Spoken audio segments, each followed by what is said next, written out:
আসসালামু আলাইকুম। এজেল scrum project part 4।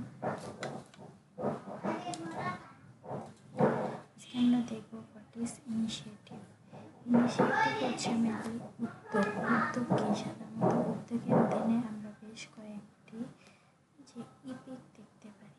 Epic যারা সাধারণত একটা লক্ষ্য অর্জন করে থাকে, উদ্যোগগুলো পৃথকভাবে ইপিকে বিভক্ত হয়ে থাকে। তারা সামগ্রিক বিভিন্ন কাজ করে থাকে, ছোট ছোট পরিমাণে কাজ সম্পন্ন করে থাকে। তাদের এই কাজগুলোকে ইপিকগুলো শেষ করতে সাধারণত কয়েক মাস সময় লাগে।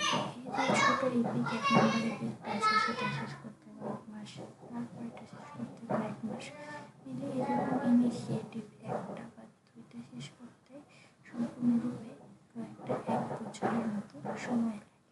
তাহলে এটাই ছিল মেনলি ইনিশিয়েটিভ বা